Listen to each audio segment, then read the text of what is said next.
한국이 이번에 이제 연설문에서 보시면 한국과 관련된 키워드가 3개가 나요. 그러니까 전체적으로 인플레를 잡을 것이다. 그다음에 재정에 대해서 정책을 이렇게 쓸 것이다 이야기를 하고, 그다음에 결국에는 그린랜드도 보유를 할 것이다. 이런 얘기를 하면 이 얘기는 뭐냐면 에너지 패권에 대한 얘기를 함과 동시에 내부적으로, 미국 내부적으로는 자신이 이렇게 재정 지출을 효율적으로 할 거니까 TCJA라고 하는 우리 세금 감면과 일자리 창출 정책이 이게 나중에 내수 부양할 때 효과가 엄청 컸거든요. 그때 1기 때도 이 정책 하나로만 사실은 GDP를 최소 0.5에서 1.5 이상 끌어올린다라고 분석이 된 바가 있었습니다. 그러니까 그만큼 강력한 도구이기 때문에, 근데 이게 돈이 나가는 문제이거나 돈이 세입이 덜 들어오는 문제에 봉착을 하잖아요. 그러니까 적자를 더 심화시킬 수 있기 때문에 트럼프는 이것도 딜을 해서 재정을 줄이겠다 먼저 얘기를 하는 거죠. 그와 동시에 무엇을 얘기하냐, 3가지 얘기가 있잖아요. 첫 번째, 현대차에 대해서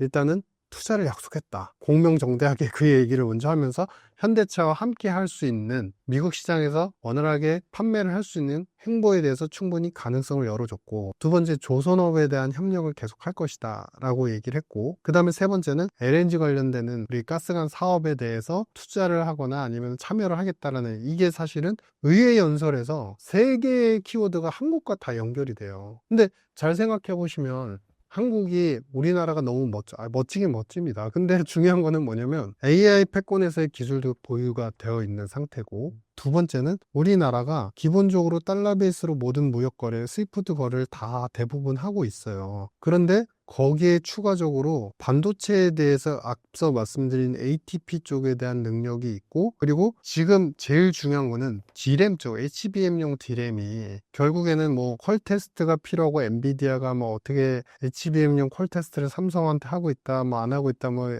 약간 노이즈들은 많지만 엔비디아 입장에서는 결국엔 다원화를 할 수밖에 없는 구조입니다. 왜냐하면 가격을 통제하고 적정한 정도의 그 가공품을, 부품 수급을 맞춰 나가기 위해서는 마이크론, 하이닉스, 삼성전자 이렇게 필요할 수밖에 없는 구조라는 거는 누구나 다 알고 있어요. 거기에 추가적으로 조선 쪽 같은 경우는 우리가 MRO 기술이 코로나를 기점으로 해서 MRO와 관련되는 선박의 유지 보수와 관련되는, 그리고 LNG와 같은 이제 고부가치 선박 제조 기술에서는 그 당시에 2020년을 전후로 해가지고 조선업 인력들이 미국 내에서 다 이탈이 됐잖아요. 다 빠져나갔거든요. 그러니까 그 기술, 사람은 기술인데 그 기술을 갖고 있는 인력이 없다 보니까 한국에 필요한 요소들이 너무 많고, 거기에 추가적으로 봤을 때 우리가 지금 현재 방위산업 쪽에서도 상당히 많은 이제 가성비 좋은 무기들을 잘 생산해 나가고 있잖아요. 그러니까 3가지 요소만 보더라도 미국 입장에서 상당히 필요한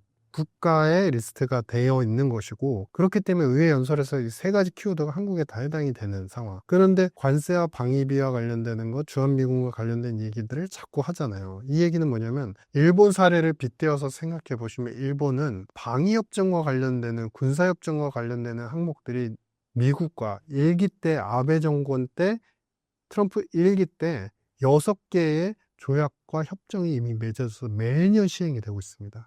그러니까 그만큼 기여를 초반에 명확히 했고, 그래서 상호 연대 관계를 명확히 했는데 한국은 상대적으로 그렇지 못한 상태예요. 그렇기 때문에 거기에 있어서 결국 트럼프는 모든 패권의 중심은 안보라고 그랬잖아요. 그러니까 안보에 대해서 미국한테 어느 정도 기여해주는, 기브앤테크하는 그런 관계가 필요한데, 트럼프 입장에서는 기술이 이렇게 필요하고 여러 가지 필요한데 방위비 쪽에 대해서, 그리고 주한미군에 대해서 아직 우리가 손해를 보고 있다는 식으로 얘기하잖아요. 미국 입장에서. 그 얘기 뭐냐면 기술적인 기여와 투자를 더 해달라는 얘기죠. 그럴 때 어느 정도 우리가 서로 딜을 할 수 있는 영역으로 가고, 그 딜의 영역이 더 장기화되면 이제 미국과 일본처럼 굉장히 협력적인 관계로 전환이 될 수 있다는 가능성을 보여주고 있는 것이다, 이렇게 판단합니다.